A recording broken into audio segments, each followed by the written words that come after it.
नहीं आए दीद वालियां दी ईदे आए ईद ही ते है वाजिब जेको मदीने वाले दा मुरीदे गर्जी चो सल्लल्लाहु अलैहि या रसूल अल्लाह वसल्लम अलैका या हबीब अल्लाह।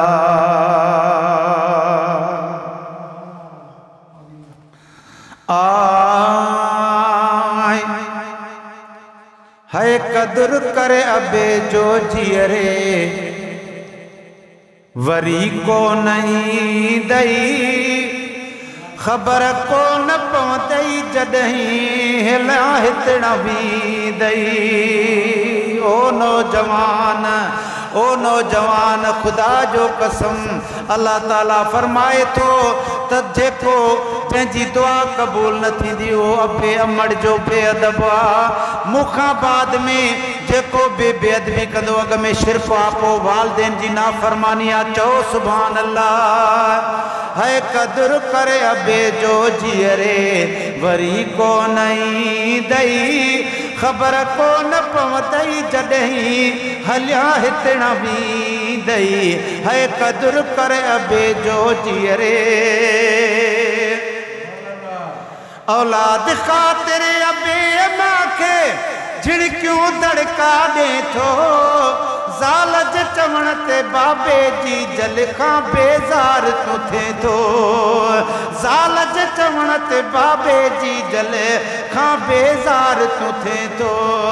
है अमड़े ऐं अबे जी आह अर्शो लोॾींदई ख़बर को न पहुँचई जॾहिं हलिया हितण भी दई। है कदर करे अबे जो नौजवान खुदा का बाद या रसूल जो हक बाद अबे अमड़ जो अबे अमड़ जे चेहरे ॾिसण सां हज जो मिले थो दर्जो। अबे अमड़ जे चेहरे ॾिसण सां हज जो मिले थो दर्जो।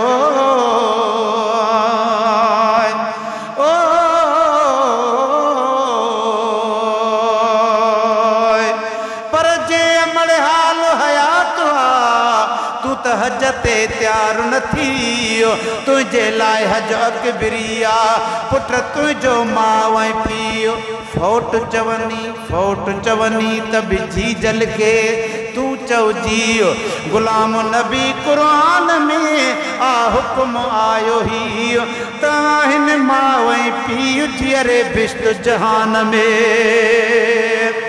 खुदा खां बाद या रसूल जो हक़ बाद अबे अमड़ जो अबे अमड़ जे चेहरे ॾिसण सां हज जो मिले थो दर्जो। है कूड़ा प्यार ॿियनि जा पर ही सचो प्यार ॾींदई ख़बर को न पहुँचई जॾहिं हलिया हितण भी दई। खाली खटड़ी ॾिसी उन्हनि जी रड़ियूं करे पियो रोंदे सुभान अल्लाह। काॾे विया मुंहिंजा अबो अमड़ हाणे हर हर कंहिंखां पुछंदे। खाली खटड़ी ॾिसी उन्हनि जी रड़ियूं करे पियो रोंदे काॾे विया मुंहिंजा अबो अमड़ हाणे हर कंहिंखां पियो पुछंदे। है वरी की न ईंदा वापसि पयूं यादियूं सटींदई ख़बर को न पहुँचई जॾहिं हलिया हितण भी दई। है कदर करे अबे जो जियरे वरी को नहीं दई ख़बर को न पहुँचई जॾहिं हलिया हितण भी दई।